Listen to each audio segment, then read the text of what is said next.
ईरानी मुसल्लह अफवाज ने इसराइल पर हमले रोकने का ऐलान कर दिया। ईरानी मुसल्लह अफवाज के खातिमुल अंबिया मरकजी हेडक्वार्टर ने कहा है कि जनूबी लबनान और बैरूत के इलाके जाहिया में इसराइली कार्रवाइयों के जवाब में सख्त और दर्दनाक रद्द-ए-अमल दिया और अब यह ऑपरेशन रोक दिया है। इस रद्द-ए-अमल से सहूनी हुकूमत और उसके हामियों को सबक सीखना चाहिए।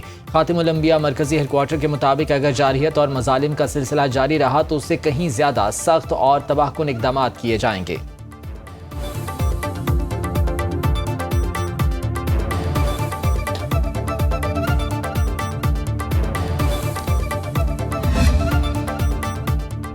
ईरान ने इसराइल पर चंद घंटों में मिसाइल्स की बारिश कर दी। बस्ती और जनूबी इसराइल में सायरन गूंज उठे। पासदाराने इनकलाब ने तल नवाफ और नवातीम फौजी अड्डों समेत इसराइली एयरबेसिस को निशाना बनाया। वस्ती इसराइल में 3 इमारतों को नुकसान, अस्पतालों में इमरजेंसी नाफिज। ईरानी पासदाराने इनकलाब के मुताबिक हमले तेहरान, तबरेज और इस्फहान पर इसराइली हमलों के जवाब में किए गए। पहले हमले में ईरानी फौज ने रमात डेविड एयरबेस को निशाना बनाया। इसी हवाई अड्डे से बैरूत पर हमले किए गए थे। ईरानी हमलों के बाद इसराइल के बिन गोरियान एयरपोर्ट पर इमरजेंसी नाफिज, ऑपरेशंस के लिए हंगामी मंसूबा तैयार। ईरान ने तेहरान में इसराइली ड्रोन मार गिराया। हौसियों का भी वस्ती इसराइल पर मिसाइल हमला। यमनी फौज का बुहिरा अहमर में इसराइली बहरी नकलो हरकत पर पाबंदी का ऐलान। तेहरान में हजारों शहरियों का हुकूमत के हक में मुजाहरा।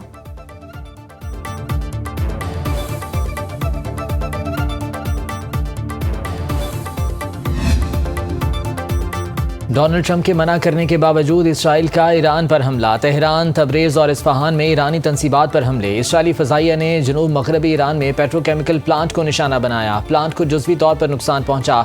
अप्रैल में भी इसराइल ने इस प्लांट को निशाना बनाया था। इसराइली मीडिया के मुताबिक ईरान पर इसराइली हमलों में इराक और आज़रबाईजान की फ़ज़ाई हदूद इस्तेमाल की गई।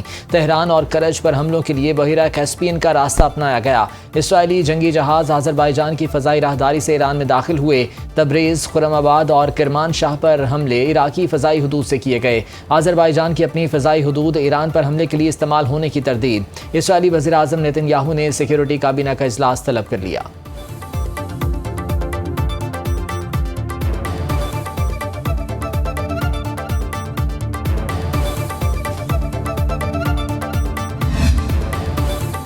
ईरान ने अमेरिका को हालिया जंगबंदी खिलाफ वर्जियों का जिम्मेदार ठहरा दिया। तर्जुमान ईरानी वज़ारत ख़ारिजा इस्माइल बकाई ने कहा, वाशिंगटन इसराइल की पुष्टपनाही बंद करे, मुल्क की सलामती और दिफा के लिए तैयार हैं। अमेरिका और इसराइल जंगबंदी की खिलाफ वर्जी कर रहे हैं। जो कुछ हो रहा है सब अमेरिका की मनसूबाबंदी थी। अमेरिका की जानिब से जंगबंदी की खिलाफ वर्जी वाज़ेह है। सिफारतकारी और मैदान एक साथ हैं। लेबनान में जंग का खात्मा जंगबंदी मुआहदे का हिस्सा था। जब जंगबंदी की शिक खिलाफ वर्जी होती है तो सिफारती ट्रैक भी मुतासिर होता है। अमेरिका की मुतज़ाद पॉलिसीज़ और मौक़िफ़ ने अब तक सिफारती रास्ते को मुतासिर किया। हम इंतहाई बेएतमादी के माहौल में अमेरिका के साथ पैगामात का तबादला कर रहे हैं। सहूनी इदारे किसी ऐसे सिफारती रास्ते का एहतराम नहीं कर सकते जो खित्ते में इस्तेहकाम का बायस हो।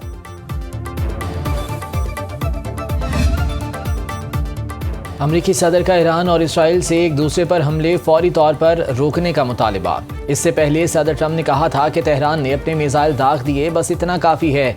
ईरानी हमलों से किसी को नुकसान नहीं पहुंचा। उम्मीद है इसराइल जवाबी कार्रवाई नहीं करेगा। ईरान मेज़ पर वापस आए और मुआहदा करे। इसराइल के बैरूत पर हमले से खुश नहीं हूँ। हम ईरान के साथ एक हतमी मुआहदे के बहुत करीब हैं। मुआहदे पर पीर, मंगल या बुध को दस्तखत होना थे और अब ये सब कुछ हो गया। नेतन्याहू के पास ईरान के साथ मुआहदा कबूल करने के सिवा कोई चारा नहीं। उन्हें अमरीकी पॉलिसी के मुताबिक चलना होगा।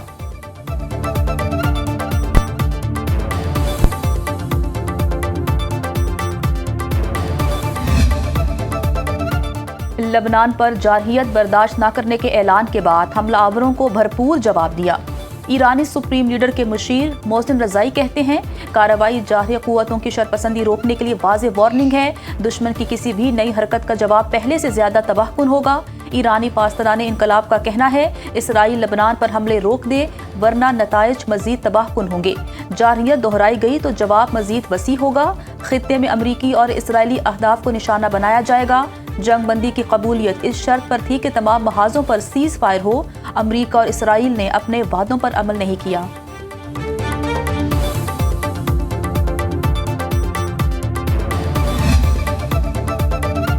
ईरान इसराइल हमलों के बाद आलमी मंडी में खाम तेल महंगा। ब्रेंट क्रूड ऑयल की कीमत $94.70 फी बैरल हो गई। WTI का एक बैरल $91.78 का हो गया।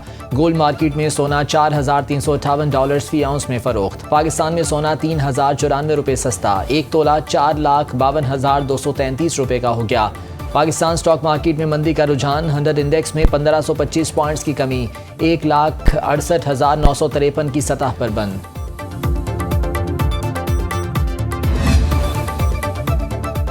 गिलगित बल्तिस्तान इंतखाबात में पीपल्स पार्टी को बरतरी हासिल। पीपल्स पार्टी 9 नशिस्तें जीत कर सबसे आगे। आज़ाद 6, नून लीग 4 और MWM 1 सीट पर कामयाब।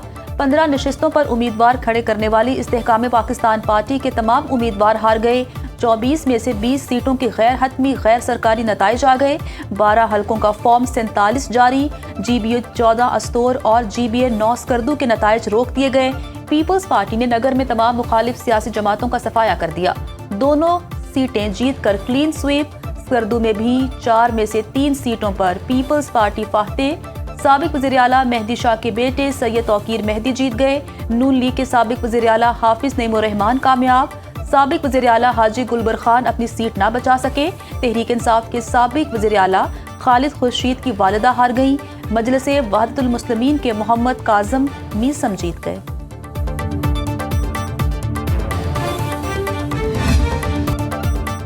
गिलगित बल्तिस्तान में इलेक्शन जीतने पर जयालों का जश्न। बिलावल भुट्टो का गिलगित बल्तिस्तान में हुकूमत बनाने का ऐलान। फतह पर अवाम से इजहार तशक्कुर। जयालों को मुबारकबाद। चेयरमैन पीपल्स पार्टी ने कहा, गिलगित बल्तिस्तान में तीरों की बारिश हो रही है। वज़ीर आला सिंध मुराद अली शाह, शेरी रहमान और दीगर PP रहनुमाओं की भी फतह पर मुबारकबाद।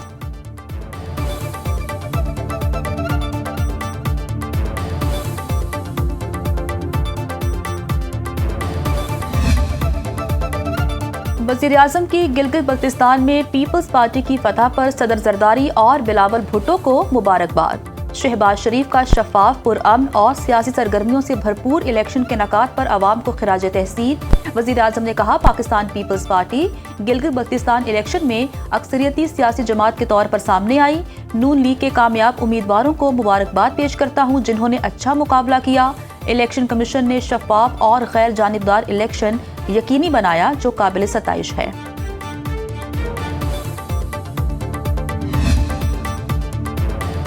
वज़ीर आज़म शहबाज शरीफ से chairman Peoples Party Bilawal Bhutto Zardari की मुलाकात। आज़ाद कश्मीर की सियासी अमन अमान की सूरत हाल पर तबादला ख्याल। मुलाकात में अहम कौमी मामलात समेत बजट पर भी बातचीत हुई।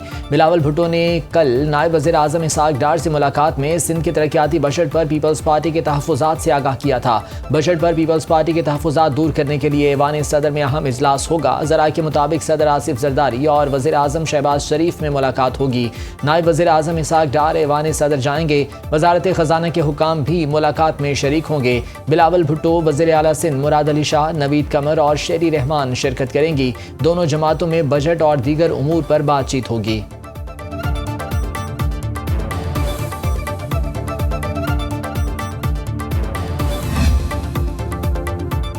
तनख्वाहदार तबके के लिए टैक्स स्लैब में कमी की तजवीज़। वफाकी हुकूमत को टैक्सों के निफाज और रिलीफ इकदाम पर IMF की मंजूरी का इंतजार। हुकूमत की सुपर टैक्स में 2% कमी की तजवीज़। बरामद कुनंदगान पर 1% एडवांस इनकम टैक्स के खात्मे की सिफारिश। प्रॉपर्टी सेक्टर के लिए बड़े रिलीफ की तजवीज़। सोलर पैनल्स, हाइब्रिड गाड़ियों और 2 दर्जन दीगर अशिया पर जनरल सेल्स टैक्स बढ़ाकर 18% करने पर बातचीत जारी। पाकिस्तान का इलेक्ट्रिक गाड़ियों पर जनरल सेल्स टैक्स की शरह कम रखने पर जोर।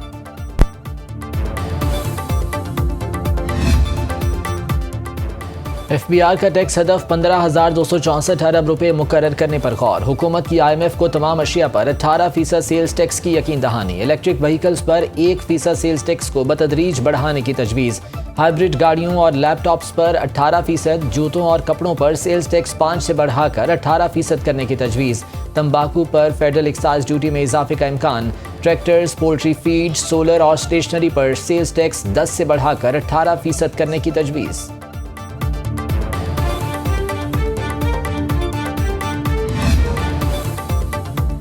पंजाब हुकूमत का बजट में ट्रांसपोर्ट के लिए मेगा प्रोजेक्ट लाने का फैसला। लाहौर में मास ट्रांजिट सिस्टम बिछाने का प्लान। ग्रीन और ऑरेंज लाइन के बाद मजीद 2 लेन बनाने की फिजिबिलिटी रिपोर्ट तैयार। मास ट्रांजिट अथॉरिटी ने मजीद 2 नई लाइन्स का रूट मैप तैयार कर लिया। जराये के मुताबिक ब्लू और पर्पल लाइन के लिए आलमी इदारों से राब्ता किया जाएगा। ग्रीन, ऑरेंज, पर्पल और ब्लू लाइन से मास ट्रांजिट 97.1 किलोमीटर तवील होगा। मंसूबा जौहर टाउन, गुलबर्ग, शमा, कुर्तबा और जिन्ना हॉल तक तामीर होगा।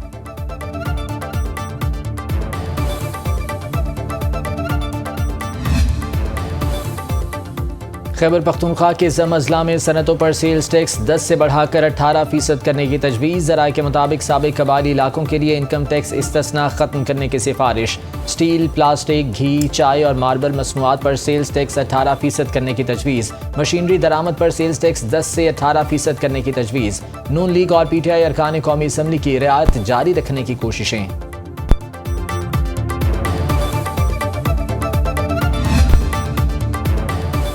बिलावल भुट्टो ने आज़ाद कश्मीर की सूरत हाल पर पार्लिमानी कमेटी का इजलास बुला लिया। जराये के मुताबिक PP आज़ाद कश्मीर का इजलास जरदारी हाउस में होगा। PP आज़ाद कश्मीर सियासी उमूर की इंचार्ज और शोबा ख़वातीन की मरकजी सदर फरियाल तालपुर भी शरीक होंगी।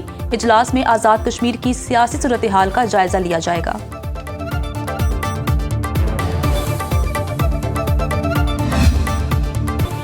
पाकिस्तान ने आज़ाद जम्मू कश्मीर से मुतालिक गैर ज़रूरी और बेबुनियाद बयानात मुस्तरद कर दिए। तर्जुमान दफ्तर ख़ारजा का कहना है कि बरतानिया में मुकीम बाज़ हल्कों ने कश्मीर से मुतालिक हक़ाइक़ से आरी तबसरे किए।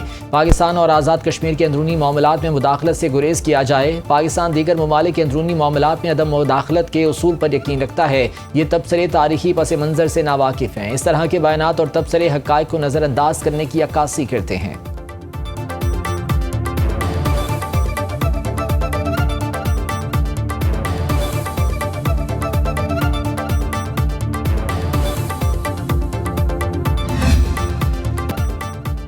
अनमोल पिंकी के खिलाफ मुनशियात के 2 मुकदमात का चालान पेश ना किया जा सका। जुडिशल मजिस्ट्रेट जनूबी की अदालत में गार्डन में दर्ज 2 मुकदमात की समाअत। तफ्तीशी अफसर ने एक बार चालान पेश करने के लिए मोहलत मांग ली। अदालत का 15 जून को चालान पेश करने का हुक्म। मुल्जिमा और शरीक मुल्जिमान को वीडियो लिंक के जरिए भी पेश नहीं किया गया।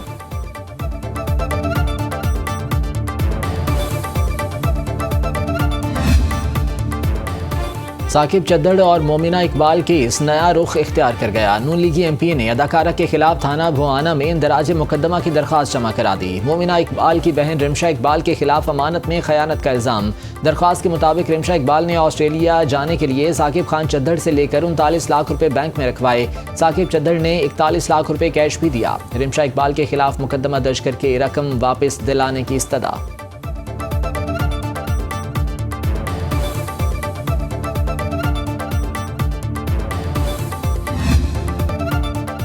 ट्रंप नाराज होकर इंटरव्यू अधूरा छोड़कर चले गए। कैलिफोर्निया के प्राइमरी इंतखाबात में ट्रंप के धांधली के दावों पर खातून सहाफ़ी का सवाल। अमरीकी सदर ने अमरीकी मीडिया को यकतरफा और बदउनवान करार दे दिया। तवील इंटरव्यू में अचानक गुफ्तगू करके माइक फेंक कर चल दिए। जाते जाते खातून सहाफ़ी के कंधे पर हाथ रखकर बोले, इस तरह की सहाफ़त से अमरीका अजीम नहीं बन सकता।